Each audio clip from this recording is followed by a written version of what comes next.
दंतमंजनने ज्यावेळेस आपण दात घासतो, हिरड्या पूर्ण खालची बाजू, आतमधली बाजू, वरची बाजू, वरची आतमधली बाजू, हे जर मंजनने घासलं तर मानेचे सगळे मसल हे रिलीज होतात. अच्छा.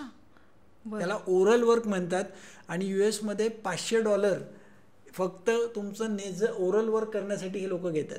काही लोकांमध्ये फक्त मानेपासून मुंग्या चालू होऊन दंडापर्यंत असतात.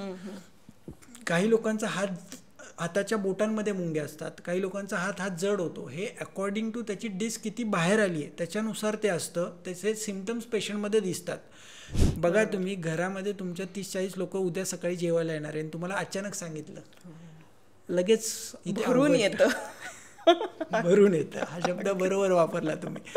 सगळ्याच बाजूनी भरून येतं. आता बऱ्याचदा मानेचे जे विकार असतात त्यामध्ये नस दबलेली असते किंवा मणक्या रिलेटेड जे काही विकार आहेत, तर त्यासाठी उपचार काय आहेत? म्हणजे डिरेक्टली आपल्याला ऑपरेशन पर्यंतच्या गोष्टी जातात, पण मध्ये काही असे उपचार आहेत का की ज्यामुळे आपण ऑपरेशन टाळू शकतो? तर स्पॉन्डिलायसिसवर खूप उपचार पद्धती आहेत इतर पॅथीमध्ये सुद्धा, पण तुमच्याकडे काय आहेत? एक लक्षात घ्या, विना ऑपरेशन हे बरं होऊ शकतं, विना इंजेक्शन हे बरं होऊ शकतं. नमस्कार मंडळी, चारची कॉफी स्मिता बरोबर या इन्फॉर्मेटिव्ह गप्पा सत्रामध्ये पुन्हा एकदा सगळ्यांचं अगदी मनापासून स्वागत आहे. तुमची सतत मान दुखती आहे का, किंवा हातापायाला मुंग्या येत आहेत, स्लीप डिस्क संदर्भातल्या कुठल्याही समस्या असतील तर हा पॉडकास्ट तुमच्यासाठी आहे. कारण डॉक्टर विराज भंडारी आपल्याला खूप छान मार्गदर्शन करत आहेत. मागच्या एपिसोडमध्ये पाठदुखी, कंबरदुखीवर त्यांनी आपल्याला खूप छान मार्गदर्शन केलं, उपचार काय करायचं ते सांगितलं. आता आजच्या एपिसोडमध्ये मानदुखी रिलेटेड कुठल्या समस्या असतील तर त्या संदर्भातलं मार्गदर्शन आपल्याला मिळणार आहे, शिवाय गोल्डन टिप. तर त्यांचं स्वागत करूया. नमस्कार डॉक्टर, पुन्हा एकदा तुमचं मनापासून स्वागत. नमस्कार. आता मानदुखी हा सुद्धा खूप कॉमनली म्हणजे एक त्रास जाणवायला लागलेला आहे सगळ्यांना. कारण अर्थातच मोबाईल हातात आहेत, लॅपटॉपवर काम आहे, त्यामुळे मानदुखी ही होतेच. पण मानदुखी होण्याची आणखीनही काही कारणं आहेत का, आणि कशामुळे ही आणखीन उद्भवू शकतात? आजकाल सध्या बघा तुम्ही, यूट्यूबचा किंवा मोबाईलचा किंवा लॅपटॉपचा वापर हा खूप प्रमाणात वाढला आहे. पण ते वापरत असताना त्याची ठेवण किंवा ती वापरण्याची पद्धत ही जर चुकीची असेल, किंवा मानेचा जो कव आहे तो तुमचा जर मान सतत खाली घेऊन तुम्ही जर तो TV किंवा तो मोबाईल किंवा तो लॅपटॉप बघणार असाल, तर त्यावेळेस बऱ्याच वेळा मानेचे आजूबाजूचे मसल्स हे सुजायला लागतात. त्याचबरोबर काही लोकांमध्ये हंप येतो, काही लोकांमध्ये ती सूज जी आहे ती काही टेनिस बॉलसारखी, काही लोकांची सूज ही त्याच्या 4 पट पण असू शकते. मग त्यामुळे बऱ्याच वेळा तुम्ही जो काही वापर करणार आहात तो वापर साधारण एखाद्या डेस्कवरती किंवा एखादे आजकाल वेगवेगळे इन्स्ट्रुमेंट पण मिळतात त्याच्यावरती ठेवून जर केला तर मानेवरती लोड येणार नाही आणि कमीत कमी एनर्जी खर्च होऊन आपल्याला ते बघता येईल मोबाईल. त्याचबरोबर लॅपटॉप ठेवताना तो नेहमी तुमचा टेबल आणि लॅपटॉप हा समोरासमोर हवा आहे. बऱ्याच वेळा काय होतं, काही CA लोक मी बघतो की लॅपटॉप डावीकडे ठेवून क्लायंटशी बोलत असतात. त्यामुळे मग बऱ्याच वेळा सतत त्या तिरक्या मानेने काम केल्यामुळे बऱ्याच वेळा मान दुखायला लागते. तसंच त्याबरोबर काही लोकांचं डोक्यावरती ओझं घेऊन बरेच लोक, शेतकरी लोक काम करतात आणि त्याच्यामुळे अति ओझ्यामुळे मानेच्या तिथले लॉस ऑफ लॉर्डोसिस कव नष्ट होतो. त्याचबरोबर तुमची खुर्ची आणि टेबल, बऱ्याच वेळा डेस्क जर चुकीचा असेल, काही लोक काय करतात खड्ड्यात जाऊन ती मानेला डेस्कवरती बसतात. त्याच्यामुळे बऱ्याच वेळा काय होतं, मान खाली येते, छातीचा कव तयार होतो आणि तिथली मानेचा कव हा नष्ट व्हायला लागतो. त्याला लॉस ऑफ लॉर्डोसिस म्हणतात. काही लोकांची मान ही फॉरवर्डेड पुढे जाते. तर ही सगळी जी कारणं आहेत ती चुकीच्या पद्धतीने बसणं, चुकीच्या पद्धतीने त्या मानेचा वापर करणं. त्याचबरोबर काही लोकांना मान मोडायची सवय असते. आत्ताच तुम्ही जर बघितलं तर वाराणसीमध्ये एकाने नाव्याकडे मान मोडली तो जागेवरती एक्सपायर झाला. म्हणजे कधीही मान तुम्ही स्वतःहून मोडू नका किंवा स्वतःहून झटके बसेल असं मानेला काही करायचं नाही आहे. त्याचबरोबर मानदुखीचं एक मोठं जे कारण आहे ते म्हणजे खूप वेळ एका जागेवरती एकटक बघत राहणं. अच्छा. किंवा पटकन हालचाल करणं. पटकन म्हणजे काय, एका सेकंदात पटकन आपण जर 3 मुवमेंट मानेच्या केल्या काही काही लोकांना काय असतं, सवय असते की एखादा चुकीची एक्सरसाइज काहीतरी पॅटर्न करतात आणि त्याच्यामुळे मानेला लचक बसते. काही लोक 2 पिलोज वापरतात, 3 पिलोज वापरतात, मग त्याच्यामुळे मान दुखायला चालू होते. त्याचबरोबर काही लोक सोफ्यावरती बसून रात्रभर TV बघतात आणि दुसऱ्या दिवशी मान अवघडते. मग चुकीचा पिलो, चुकीचा सोफ्यावरती बसून बघितलेले पिक्चर्स हे बऱ्याच वेळा बऱ्याच लोकांमध्ये वेगवेगळी कारणं ही मानदुखीची असू शकतात. त्यामुळे मान चांगली ठेवायची असेल, पोश्चर चांगलं ठेवायचं असेल तर थोडं कॉन्शियसनेस ठेवायचा आहे आणि आपण ज्या हालचाली करतोय त्याच्याकडे लक्ष द्यायचं आहे. करेक्ट. तुम्ही जर यापूर्वी आला असता तर आमच्याकडे ना एक सोफा होता, त्या सोफ्यावर बसायचो आम्ही इतक्या चुकीच्या पोस्चरला बसायचो की म्हणजे तो पूर्ण एपिसोड शूट झाल्यानंतर रात्री मला भयंकर त्रास व्हायचा. बरोबर. पण म्हणून बघा आता तुम्ही येणार तर आम्ही छानपैकी चेअर ठेवलेले आहेत कारण तुम्ही आल्या आल्या सांगितलं असतं की बघा आता आपण बसलो ना, हे पोस्चर चुकीचं आहे. ओके, तर आणखीन एक, उशी अजिबातच घ्यायची नाही का? म्हणजे नाही, पिलोज उशी कंपल्सरी घ्यायची आहे. तुमची 4 बोटं एवढी पिलो पाहिजे. उशी जी आहे प्रत्येकाची 4 बोटं ही वेगळी आहे. एक लक्षात घ्या, हाईट जी आहे प्रत्येकाच्या 4 बोटांची ही वेगळी वेगळी आहे. बरोबर. ज्याची उंची जशी आहे, एक लक्षात घ्या, प्रत्येक मनुष्याचं शरीर स्ट्रक्चर जे आहे ते त्याच्या उभं राहणं जे आहे त्याचं उभं राहण्याच्या हाईटनुसार प्रत्येकाची मानेची हाईट, प्रत्येकाच्या थोरॅसिक रिजन, सर्वायकल, कमरेची हाईट ही वेगवेगळी असते. बरोबर. आणि ते स्ट्रक्चर देवानी जे बनवलेलं आहे त्या यंत्रात बसूनच आपल्याला खाली पाठवलं आहे. कारण प्रत्येकाचं स्ट्रक्चर एक वेगळ्या पद्धतीचं आहे. प्रत्येकाची 4 बोटं बघा तुम्ही वेगळी असणार आहेत. त्याच्यामुळे उशी शक्यतो आजकाल मेमरी फॉर्मच्या मिळतात. तुमच्या हाईटनुसार ती ॲडजस्ट होते, मानेच्या वजनानुसार ती ॲडजस्ट होते. तर मेमरी फॉर्मच्या उशी तुम्ही वापरू शकता. कॉटनच्या उशा जे वापरत आहात त्यांनी 1.5-2 वर्षानंतर तो कॉटन बऱ्याच वेळा ती उशी खड्ड्यात जाते. मग मान ही आपली खड्ड्यामध्ये जाते आणि त्याच्यामुळे बऱ्याच वेळा लोकांना कॉम्प्रेशन किंवा चक्कर यायला सुरुवात होते. तर कंपल्सरी कॉटनची उशी जर वापरणार असाल तर 1.5-2 वर्षानंतर त्यातला पिलो, त्यातला कापूस हा आहे का व्यवस्थित हे चेक करणं गरजेचं आहे. बरोबर. त्याचबरोबर 4 बोटाची पिलो किंवा 4 बोटाची उंचीची उशी हवी आहे. ज्यांना मान शॉर्ट आहे, मान खूपच शॉर्ट झालेली आहे, मानेचा कौन नष्ट झाला आहे, त्यांनी मग एखादा टॉवेल किंवा टॉवेलची घडी करून तुम्ही वापरू शकता. तुम्हाला कम्फर्टेबल जे आहे ना त्या स्ट्रक्चरमध्ये तुम्ही झोपा. ज्या स्ट्रक्चरमध्ये तुम्हाला कम्फर्टेबल नाही वाटत आहे, ताण येतोय, कुठेतरी अवघडल्यासारखं वाटतं, तर मी स्ट्रक्चर बदलायचं आहे. आणि पोझिशन झोपण्याची कशी असावी काय? झोपताना नेहमी पाठीवरती झोपावं किंवा डाव्या कुशीवर झोपावं. तर काही लोक पोटावरती झोपतात, काही लोक उजव्या कुशीवर झोपतात. मग त्यांनी अन्नपचन बिघडतं आणि बऱ्याच वेळा आतड्यांवरती प्रेशर आल्यामुळे चयापचय क्रिया व्यवस्थित होत नाही. एक संस्कृतमधला दोहा आहे, पाठीवर झोपतो तो योगी, पोटावर झोपतो तो भोगी, डाव्या कुशीवर झोपतो तो निरोगी आणि उजव्या कुशीवर झोपतो तो रोगी. तर शक्यतो डाव्या कुशीवरती झोपलं पाहिजे, ज्यांनी चयापचय चांगला होईल आणि आपल्या शरीरामधली एक झोप ही जी आहे ती 7.5 ते 8 तास कमीत कमी पाहिजे. जर आपण कमी वेळ झोपणार आहात तर तिथे मग सगळं अंग दुसऱ्या दिवशी दुखायला लागतं, जांभळ्या येतात, मग बारीक ताप वारंवार यायला लागतो. तर झोप ही कंपल्सरी कमीत कमी 6.5 ते 7 तास ही पाहिजेच. जर झोपलं नाही तर तुमच्या शरीरामधले आजाराची निर्मिती, आजाराची शृंखला ही निर्माण व्हायला लागते. करेक्ट. मगाशी तुम्ही सांगितलं की म्हणजे आपला जो विषय झाला की आपल्याला भूक लागेल त्यावेळेला खाल्लं पाहिजे किंवा तहान लागेल तेव्हा पाणी प्यायला पाहिजे आणि आपल्याला जे कम्फर्टेबल वाटते त्याप्रमाणे आपण झोपलं पाहिजे. पण बेसिक तुम्हाला म्हणजे आयुर्वेदाचा तुमचा खूप अभ्यास झाला आहे म्हणून मला एक विचार असं वाटतं की बेसिक सामान्य माणसांना हेच कळत नाही की त्यांना काय हवं आहे, कारण त्यांचं स्वतःबरोबरचं तेवढं कनेक्शनच नसतं. असं जाणवतं का तुम्हाला? एक लक्षात घ्या, काय झालंय, आज आपण क्षणिक सुखाकडे बरेच लोक भाग पळतोय. आज सगळे लोक व्हिटॅमिन एम कडे जास्त प्रमाणात पळतात आहे. व्हिटॅमिन एम = मनी. तर एक लक्षात घ्या, बऱ्याच वेळा आपलं वय काय, आपलं मन कशात अडकलंय आणि आपल्या झोपण्याच्या वेळा, उठण्याच्या वेळा, भूक आज लोक जेवण वेळ झाली म्हणून जेवतात आहे. बऱ्याच वेळा भूक लागली म्हणून जेवत नाहीये. बऱ्याच वेळा लोकांचं काय होतं की भूक लागली की मग चहा पी, समोसा खा, वडापाव खा, मग ती भूक मरून जाते आणि परत कालांतराने 1:30-2 वाजता मग जेवण करतात. त्यामुळे बऱ्याच लोकांना 3-4 वाजता जे जेवण करतात त्यांना बऱ्याच वेळा लिव्हरचे प्रॉब्लेम चालू होतात, काही लोकांना गॉलस्टोनचे प्रॉब्लेम चालू होतात आणि त्यातनं मग त्रास चालू होतो. म्हणून लाईफस्टाईल जी आहे त्याच्याकडे आपल्याला लक्ष द्यायचं आहे आणि त्याच्याचबरोबर ऋतुचर्या. ऋतू म्हणजे बघा, उन्हाळा आता येतोय, तर उन्हाळ्यानंतर मग पावसाळा आहे. तुम्ही जे ऋतू बदलतात त्यानुसारही तुमचं आहाराची पद्धत बदलली पाहिजे. आज आपल्या भारतीय सण उत्सव जे आहेत ते त्या पद्धतीने बसवलेले आहेत.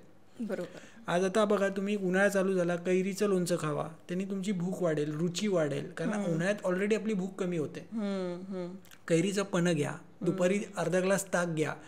जसे ऋतू बदलतात तसे आहाराची पद्धत बदलली तर आजार निर्माण होत नाहीत.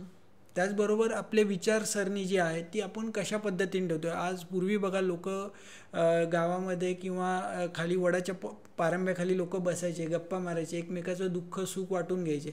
आज असं झालं की सगळे लोक एकलकोंडी झालेत.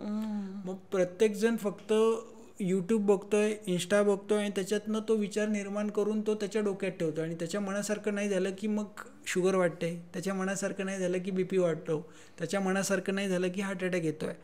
आज ते प्रमाण दिवसेंदिवस वाढत चालले, कारण संवाद पण घरातले कमी झालेत. मग आपल्या लोकांबरोबरचे संवाद वाढवा. आपल्याला काय वाटतं, आतमधनं काय आपल्या इच्छा त्या व्यक्त झाल्या पाहिजेत आणि भावना व्यक्त नाही झाल्या तरी मान दुखायला लागते. बघा, तुम्ही घरामध्ये तुमच्या 30-40 लोक उद्या सकाळी जेवायला येणार आहे आणि तुम्हाला अचानक सांगितलं, लगेच भरून येतं. भरून येतं हा शब्द बरोबर वापरला तुम्ही. सगळ्याच बाजूनी भरून येतं. अप्पर ट्रॅपेझियसचे मसल्स कडक होतात. तसंच हे तुमच्या बाबतीत झालं. पण आता ऑफिसमध्ये जे लोक काम करतात त्यांना टार्गेट दिलेत आता सध्या, because company want to profit. प्रत्येक बिझनेसमध्ये त्यांना टार्गेट दिलेले असतात. प्रत्येक ठिकाणी टार्गेट ओरिएंटेड जर प्रॅक्टिस असेल तर त्यांच्या खांद्यावरती आणि मानेवरती परिणाम होतो आणि मग मान दुखायला लागते. स्ट्रेस, अति स्ट्रेस हे एक मोठं मान दुखायचं कारण आहे. बऱ्याच वेळा खूप स्ट्रेस घेणं, खूप विचार करणं, खूप चिंता करणं, खूप मनामध्ये वेगवेगळ्या गोष्टींची साठवण करणं हे मान दुखायचं मोठं कारण आहे. त्यामुळे बघा, अपरिग्रह, राग, काम, क्रोध, शोक, भय, ईर्ष्या, द्वेष, मत्सर हे षडरिपूंना आपण सगळ्या बाहेर टाकायचं आहे. पण आपण आजकाल काय झालं, तेच जास्त आतमध्ये टाकतोय आणि ते खूप आतमध्ये टाकल्यामुळे आपल्या मनांचा परिणाम आपल्या वेगवेगळ्या अवयवांवरती होतो. जसं डिओडिनम नावाचा जो अवयव आहे, म्हणजे स्टमकच्या पुढे डिओडिनम, ते डिओडिनम जे आहे ते नॉर्मल मूव्ह करायला पाहिजे वर खाली वर खाली, पण ती मूवमेंट बऱ्याच वेळा जे लोक कॅशियर्स आहेत, बँकर्स आहेत, की जे लोक सगळं चालवतात, घर वगैरे चालवतात किंवा वेगवेगळ्या सगळ्या संस्था चालवतात, एंटरप्रिनर्स आहेत, त्या लोकांमध्ये डिओडिनम हा हालत नाही. तो मोबिलिटी कमी होते because of stress, because of खूप विचार, बिकॉज ऑफ चिंता. तर मग हे ऑर्गन्स जे आहेत आपल्या शरीरातले ते आपल्या विचारांमुळे तिथे गाठी तयार होतात, तिथे लिम्फ नोड तयार होतात, तिथे कधी कधी लिगामेंट टाईट होतात, मग त्याच्यामुळे वेगवेगळे आजार निर्माण व्हायला लागतात. करेक्ट. कशाचा स्ट्रेस घ्यायचा, कुठल्या गोष्टीचा स्ट्रेस घ्यायचा नाही, कुठल्या गोष्टी मनात ठेवायच्या, कुठल्या बोलायच्या, हे कळणं गरजेचं आहे. भूक केव्हा लागते हे कळणं गरजेचं आहे, तहान केव्हा लागते हे कळणं गरजेचं आहे. हे खूप बेसिक आहे मला असं वाटतं. आणि यात मी एक अजून ॲड करतो. बऱ्याच वेळा काय होतं, एक लक्षात घ्या, बऱ्याच वेळा आपल्या हृदयात एक असतं, ओठात एक असतं, ओठात एक असतं पण हृदय वेगळं सांगत असतं. मग जे हृदयात आहे ते ओठात आलं पाहिजे आणि जे ओठात आहे ते हृदयात गेलं पाहिजे, तर मग आजार कमी होणार आहेत. अगदी बरोबर, अगदी बरोबर. आता बऱ्याचदा मानेचे जे विकार असतात त्यामध्ये नस दबलेली असते किंवा मणक्या रिलेटेड जे काही विकार आहेत, तर त्यासाठी उपचार काय आहेत? म्हणजे डिरेक्टली आपल्याला ऑपरेशन पर्यंतच्या गोष्टी जातात, पण मध्ये काही असे उपचार आहेत का की ज्यामुळे आपण ऑपरेशन टाळू शकतो? एक लक्षात घ्या, मणक्यामध्ये मानेच्या आजारामध्ये पहिला आजार जो आहे तो म्हणजे मानेचा स्लिप डिस्क, त्याला C6C7 डिस्क हर्निएशन किंवा डिस्क पोट्रुजन हे MRIच्या रिपोर्टमध्ये येतं. तर बऱ्याच वेळा काही लोकांची गादी जी आहे ती बाहेर येते आणि गादी बाहेर आल्यामुळे हाताला स्पेसिफिक भागात म्हणजे हाताचा जो अंगठा आहे तो अंगठ्याला मुंग्या येतात, अंगठ्यापासून कोपऱ्यापर्यंत. काही लोकांमध्ये फक्त मानेपासून मुंग्या चालू होऊन दंडापर्यंत असतात. काही लोकांचा हाताच्या बोटांमध्ये मुंग्या असतात, काही लोकांचा हात जड होतो. हे अकॉर्डिंग टू त्याची डिस्क किती बाहेर आली आहे त्याच्यानुसार ते असतं. त्याचे सिम्पटम्स पेशंटमध्ये दिसतात. तर पहिला स्टेज जी आहे त्यामध्ये मान अवघडते सकाळी उठल्यानंतर पेशंटची. बऱ्याच वेळा ज्यांना मानेची डिस्क बाहेर येते ते मान अवघडायला लागते, मान जड वाटते. 1-1.5 तास 2 तास त्यांनी उठल्यानंतर व्यायाम केला किंवा आंघोळ केली की ती बरी वाटते. मग काही पेशंटमध्ये सतत 4 महिने 5 महिने मान सिव्हिअर दुखते, हात सिव्हिअर दुखतात, काही बेचैनी होते. मग बऱ्याच वेळा काही लोकांमध्ये ती डिस्क बाहेर आल्यामुळे होते, काही लोकांमध्ये अजीर्णामुळे होते. हॉटेलचं अन्न खूप सेवन केलंय किंवा बाहेरचं अन्न खूप प्रमाणात खाल्लंय, खूप वेगवेगळे विरुद्ध अन्न खाल्लंय. म्हणजे बऱ्याच वेळा दही आणि वेगवेगळे पदार्थ किंवा दुधाचे पदार्थ एकत्र खाल्ले आहेत. मग ते अजीर्ण गरविष तयार होतं आणि त्यातनं जो गॅस तयार होतो तो सगळा तुमच्या हातामध्ये आणि मानेमध्ये साठतो. मग त्यातनं ती मानदुखी चालू होते. मग ते काही पेशंटमध्ये चकत्या ज्या आहेत त्या खाली घसरतात बिकॉज ऑफ पटकन मान वळवली, पटकन एखादा झटका बसला, पडले, ट्रॉमा झाला, कुठेतरी गाडीवरनं पडलेत, कुठेतरी झाडावरनं पडलेत, कुठेतरी बऱ्याच वेळा पाय घसरून पडलेत. मग अशा वेळेस मानेवरती झटका बसतो. काही लोक वयाच्या 70-75ला शीर्षासन करायला जातात आणि मान अवघडते. हे खूप पेशंट माझ्याकडे आले की मी शीर्षासन करायला गेलो माझी मान अवघडली. मग त्यामुळे अतिसाहस हे कुठलंच करायचं नाही आहे. तुम्ही सायकल चालवणार आहात, काही लोक माझ्याकडे येतात रिटायर झालो म्हणून सायकल चालवायला एकाच दिवशी 400 किलोमीटर चाललो आहे, मग तिथे मान अवघडली. खूप वेळ गाडीचा प्रवास केला, मान अवघडली. त्यामुळं एक आहे की गाडीचा प्रवास करत आहात, 1 तासानंतर गाडी साईडला घ्या, 2 मिनटं चाला, बसा शांतपणे, मग परत गाडीवरती बसा. तुम्ही घरच्या घरी रोप ट्रॅक्शन घेऊ शकता किंवा टॉवेलने ट्रॅक्शन घेऊ शकता. की जे लोक सतत कॉम्प्युटर समोर बसतात आहे त्यांनी टॉवेल घ्यायचा आहे, मानेच्या मागे टॉवेल लावायचा आहे, मागच्या दिशेने तुम्ही मानेला घेऊन जावा जास्तीत जास्त. हात वरती घ्या थोडेसे त्यानंतर तुमचे आणि मान मागे जास्तीत जास्त घेतली तर ऑटोमॅटिक डिकॉम्प्रेशन होणार आहे, तिथे आलेला ताण हा सगळी कमी होणार आहे. त्याचबरोबर भारतामध्ये आपल्या सगळ्या प्राचीन पद्धतीमध्ये दात घासणे, मंजन लावून, ह्याचं जे गामित्व आहे, दंतमंजनने ज्यावेळेस आपण दात घासतो हिरड्या पूर्ण खालची बाजू, आतमधली बाजू, वरची बाजू, वरची आतमधली बाजू, हे जर मंजनने घासलं तर मानेचे सगळे मसल हे रिलीज होतात. अच्छा, त्याला ओरल वर्क म्हणतात. आणि US मध्ये $500 फक्त तुमचं ओरल वर्क करण्यासाठी हे लोक घेतात. आणि त्यांनी पूर्ण मान ही रिलीज होते. म्हणजे पेशंटची मान हलायला लागते. ज्यांची हालत नाहीये त्यांनी मंजनने दात घासायला चालू करा, बघा तुमच्या मानेची मुवमेंट वाढेल. क्या बात आहे. म्हणजे हे खरंच माहीत नव्हतं मला. कारण मंजननी दात घासणं म्हणजे बरोबर आपल्या हिरड्यांना सुद्धा तो मसाज मिळत असतो ना. आणि तो गरजेचा आहे, खूप गरजेचा आहे. लोकांनी जे लोक मंजन तुम्ही मिळत नसेल, तुम्हाला घरी बनवायचं असेल, सोपी पद्धत आहे. गैरिक पावडर आहे, बकुळाचं चूर्ण, त्रिफळाचं चूर्ण, हे सगळं मिक्स करा आणि त्यात सैंधव मीठ टाका थोडंसं. घरच्या घरी तुम्ही मंजन तयार करू शकता आणि तुम्हाला मंजन वापरू शकता. काय सुंदर तुम्ही सांगताय एक एक गोष्टी. म्हणजे या खूप बेसिक असतात, आपण कशासाठी करायच्या, का करायच्या हे माहीत नसतं, हे कळतंय. पण हे जे आता विकार आहेत तर ते तुमच्याकडे आल्यानंतर तुम्ही ते पहिले डायग्नोज करता आणि मग त्यावर साधारण काय उपचार पद्धती आहेत. तर स्पॉन्डिलायसिसवर खूप उपचार पद्धती आहेत इतर पॅथीमध्ये सुद्धा, पण तुमच्याकडे काय आहेत?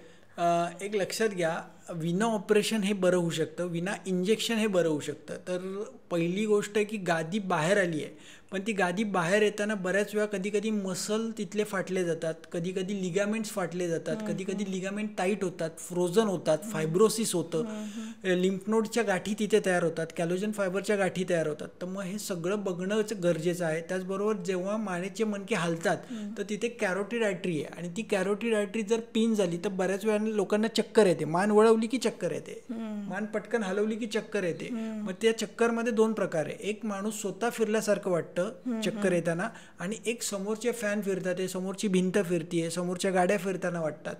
मग ह्या दोन्ही चक्कर या 100% कमी होऊ शकतात. याला खूप चांगले आयुर्वेदिक औषधं पण आहेत. त्याचबरोबर क्रायोप्रॅक्टर नावाची ट्रीटमेंट आहे ज्याच्यामध्ये मानेचे मणके जे काही पुढे मागे वर खाली झालेत त्याला आपण रिअलाइन करतो. त्याचबरोबर ज्या लोकांच्या गाद्या बाहेर आल्यात, स्पॉन्डिलोसिस झालेला आहे, मणक्याची चकती ही मागे आली आहे आणि त्याच्यामुळे नस दबली गेली, त्याच्यामुळे मुंग्या येतात आहे किंवा हातातली वस्तू एखादी खाली पडती आहे, हात थरथरतोय, हातामध्ये काही ग्रीप कमी झालेली आहे, कुठली गोष्ट ओढता येत नाही आहे, त्या कंडिशनमध्ये आपण तिथल्या फेशिया मसलची ताकद वाढवतो. त्याच्यामध्ये MET muscle energy technique exercises, ज्यामध्ये आम्ही विशिष्ट प्रकारचे काही एक्सरसाइजेस पेशंटला देतो जेणेकरून पेशंटच्या तिथले स्केलनी स्टर्नोक्लिडोमॅस्टॉइड मसल्सची ताकद वाढली की बोन हे सरळ व्हायला लागतात.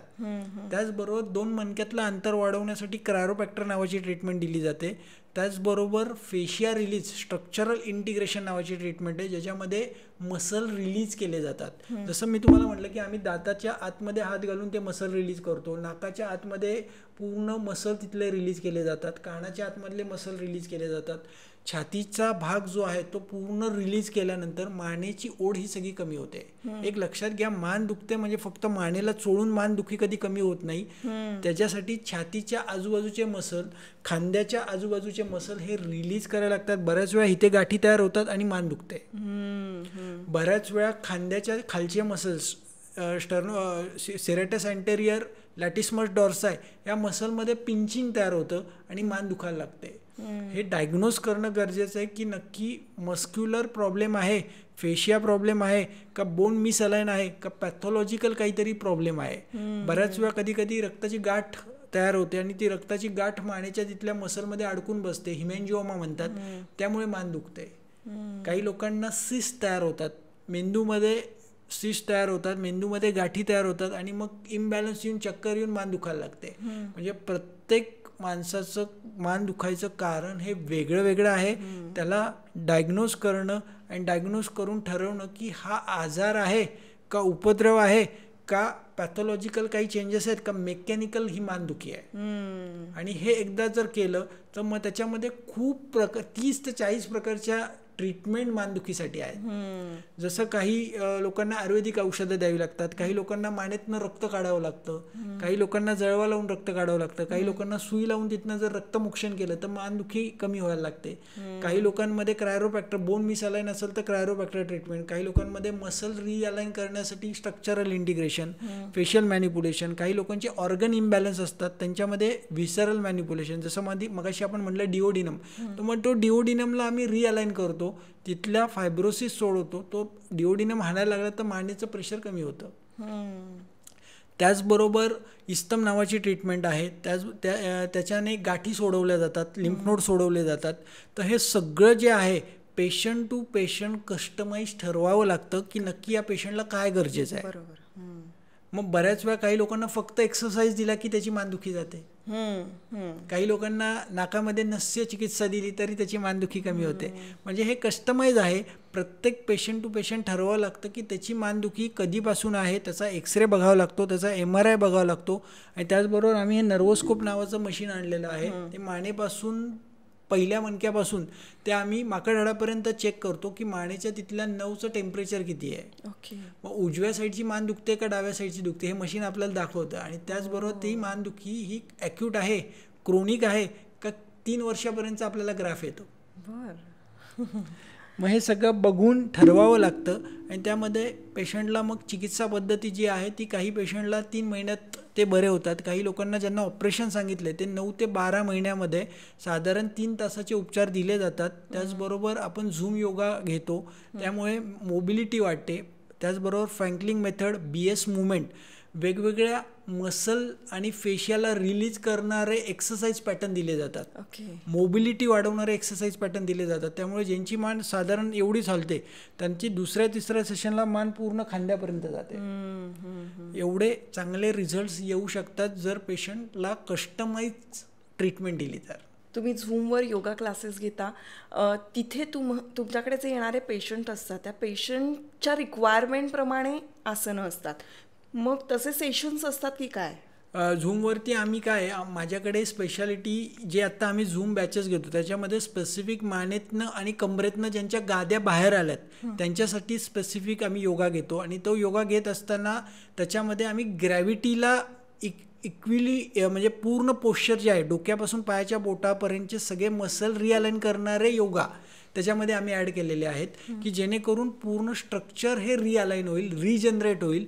आणि प्रत्येक माणसाचं एक लक्षात घ्या, नुसतं पेन म्हणून ट्रीटमेंट नाही आहे किंवा सिम्पटम कमी करणारी ट्रीटमेंट नाही आहे. भविष्यात त्या माणसाला, त्या रुग्णाला मानेचा त्रास किंवा कमरेचा त्रास परत होऊच नाही म्हणून तिथली ताकद वाढवली जाते. ओके. हे ऐकल्यानंतर आता कमेंट्समध्ये मला बरेच जण विचारतील की मग कुठे आहेत क्लासेस, मग याची लिंक मिळेल का किंवा काय, तर त्यासाठी काय सांगाल तुम्ही?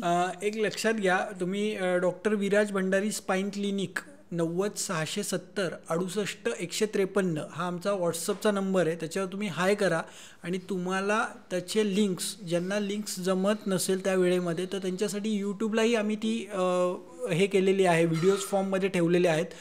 मंडे योगा प्रोग्राम म्हणून आहे यूट्यूब, डॉक्टर विराज भंडारी. तुम्ही तिथे जावा, शांतपणे तो 1.5 तासाचा व्हिडिओ बघा. प्रत्येक दिवसाचे आम्ही योगा सेशन तिथे अपलोड करून ठेवलेत.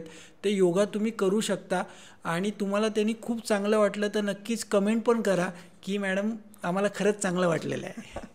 एक शेवटचा प्रश्न की सतत चक्कर येते बाबा असं काही जण म्हणतात की अचानक हल्ल्यासारखं वाटतं, बरोबर, चक्कर येते, मग ते किती सिव्हिअर असू शकतं, त्यासाठी काय केलं पाहिजे? चक्कर यायचं कारण आहे कॅरोटिड आर्टरी सिंड्रोम आम्ही याला म्हणतो की ज्याच्यामध्ये कॅरोटिड आर्टरी पिंचिंग होते आणि त्याच्यामुळे मेंदूला सप्लाय ऑक्सिजनचा होत नाही, रक्तपुरवठा होत नाही. मग त्या पेशंटला एक विशिष्ट पोझिशनमध्ये मान वळवली की चक्कर येते. मग ती चक्कर जी आहे ती तिला बोन जोपर्यंत तो रिअलाइन होत नाही तोपर्यंत ती चक्कर काही केल्या कमी होत नाही. कारण माझ्याकडे बरेच पेशंट स्टिरॉइड घेऊन पण आलेले आहेत चक्करसाठी. बरेच लोक चक्करच्या वेगवेगळ्या प्रकारच्या ट्रीटमेंट, वेगवेगळ्या प्रकारचे फिजिओथेरपी घेऊन येतात. तर मसल रिलीज करणं आणि बोन रिअलाइन करणं या 2 गोष्टी केल्या तर चक्कर ही कमी होऊ शकते. बऱ्याच वेळा हे चक्कर वाढत वाढत जाऊन पेशंटला कंटिन्युअस बाहेर फिरणं पण बंद होतं, गाडी चालवणं बंद होतं. बऱ्याच वेळा गाडी चालवताना चक्कर आली आणि ॲक्सिडेंटचे प्रमाणही होतात. म्हणजे ही चक्कर खरंच भयानक होते कधी कधी, पण ही चक्कर पूर्ण बरी होऊ शकते. ही चक्कर येणं म्हणजे अशा पद्धतीची वारंवार चक्कर येणं आणि वर्टिगो ह्याच्यात फरक आहे ना? एक लक्षात घ्या, वर्टिगोचं कारण बऱ्याच वेळा 75% केस स्टडीमध्ये हे सर्वायकल स्पॉन्डिलोसिस आहे. ओके. आणि 25% हे कानामुळे किंवा हृदयाच्या इम्प्रॉपर पंपिंगमुळे होतं. तर ते डायग्नोज करणं गरजेचं आहे. हे हृदयामुळे आहे का कानाच्यामुळे आहे का सर्वायकलमुळे आहे? ओके. चला, बऱ्यापैकी आम्हाला माहिती कळालेली आहे. आणि ज्यांना कोणाला तुमच्या क्लिनिकला व्हिजिट करायची असेल तर ते हडपसरला डॉक्टरांचं क्लिनिक आहे, तुम्ही तिथे जाऊन व्हिजिट करू शकता. आणि डिस्क्रिप्शनमध्ये पूर्ण माहिती देणार आहे, फोन नंबरसुद्धा देणार आहे, तेव्हा तुम्ही अपॉइंटमेंटसुद्धा घेऊ शकता. आता जाताना आमची गोल्डन टिप.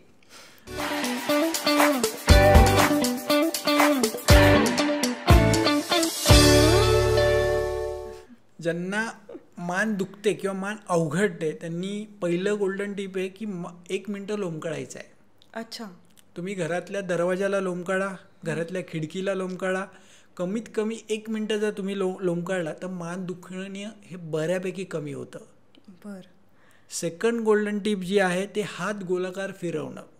अत्यंत सावकाश, 1 मिनिट लागला पाहिजे एक गोलाकार फिरवण्यासाठी. ओके. हात दोन्ही समोर घेतलेत आणि सावकाश हात आपल्याला गोलाकार फिरवायचे. ओके. म्हणजे फास्ट नाही, अत्यंत सावकाश, 1 मिनिट लागला पाहिजे.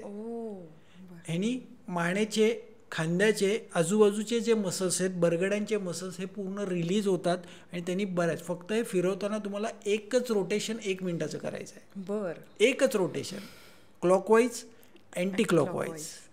त्याचबरोबर तिसरी आणि शेवटची गोल्डन टिप्स आहे, तुमच्या घरी असलेलं एखादं खोबऱ्याचं तेल किंवा तिळाचं तेल जे आहे ते तुम्ही तुमच्या मानेच्या आजूबाजूला सावकाश लावायचं आहे आणि पोटली शेक, वाळू गरम करायची आहे गॅसवरती, मोहरीचं तेल 2 चमचे टाकायचं आहे आणि त्या पोटलीने मानेच्या आजूबाजूचे मसल्स, खांद्याच्या आजूबाजूचे मसल्स हे साधारण 20 मिनटं शेकायचे आहेत.